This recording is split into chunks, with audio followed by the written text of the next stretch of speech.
This is card cleaning. So the first up, we have this Espeon. I think I assessed this. So a while ago, I assessed this as NP. So right now, and I'm going to turn this off. So I have with me, so the essentials of card cleaning. So we got the distilled water. We have some Q-tips. So one with a little pointed end and another with a more like kind of flat, more like rougher. We have a microfiber. We got the microfiber cloth, like you use to kind of clean your glasses. And on the side, I have a microfiber towel. So a lot of microfiber getting thrown around, but it is definitely needed for sure.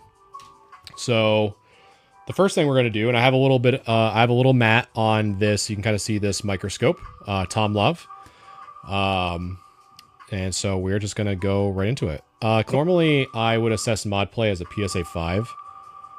So it's not, I would be very surprised if anyone is looking for PSA 5 Japanese Espeons. We actually have our first clean attempt. So I'm going to show you guys real quick, for those of you who are new here. So what I'm looking at specifically, and hopefully you guys can see it on stream, there's a very, very tiny dot there, right at the tip of that Q-tip. I don't know if you guys can see that. It looks almost like orange. So literally all I do, so here's the distilled water. I just boop, just like that. So it's like barely wet. And so what I'm going to do off camera is roll it around a little bit in a towel next to me, the microfiber towel. And so what I like to do is I just like to, on the back of my wrist, to make sure that it's moist enough, but not too moist. So I just kind of do that. And if I feel it a little bit too wet, which I do right there, I just kind of roll it around a little bit more. And the sensation that you should be feeling is almost like if you breathed on the back of your wrist. And the condensation from that breath is kind of how moist the tip of the Q-tip should be. So, so now that I have the Q-tip, you know, a little bit moist, but not drenched or anything like that, I'm going to be very gentle in trying to massage this little, whatever that is. So my assumption is that it's dirt or something that we can kind of just kind of get off. So if we can, great. If we can't, and just like that, that little orange speck is now gone. So what I like to do on the other end, that's a little bit drier, I just kind of like very, very gently just kind of go over a few more times just to make sure if there's any extra water to get rid of it. So we got another one here, looks like right with that white speck. It might just be a piece of dust or something like that. But again, it's better to be safe than sorry. And just like that, it is gone. So we're going around the edge.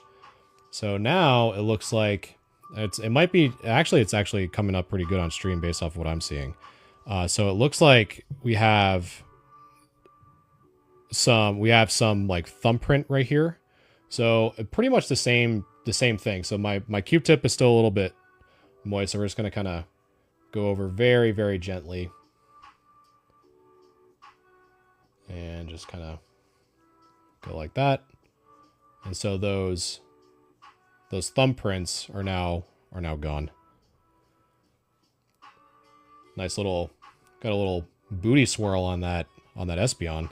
But a lot of this stuff you can kind of carry over to, you know, BGS or CGC or any other grading company that you use.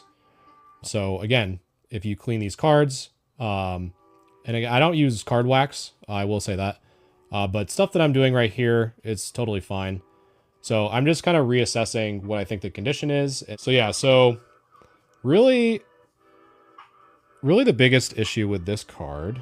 So again, we're looking at this Japanese Espeon. We've looked at it before, but I'm kind of messing around with a new. So this one I initially assessed as mod play. So we cleaned up some spots on the side, but man, it is a really nice little fart swirl there. If you can kind of hopefully see it. Yes, right there. So the front is looking pretty good, actually. The hollow itself, and I honestly didn't even see much on the front. So we kind of look again. There's really not a lot of scratches on that front, which is, again, for what I consider vintage cards, it's pretty good to not have a lot of those scratches. But really most of the issue is just on the back. So let's take a look.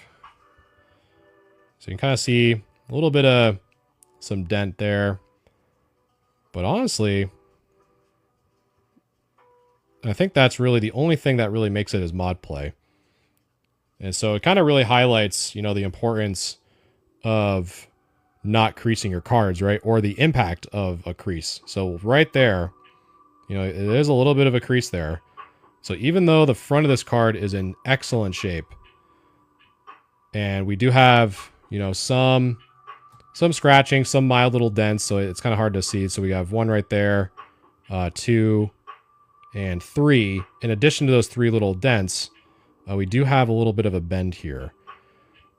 So unfortunately, you know, that goes down to what I would probably safely say mod play, just because of the crease.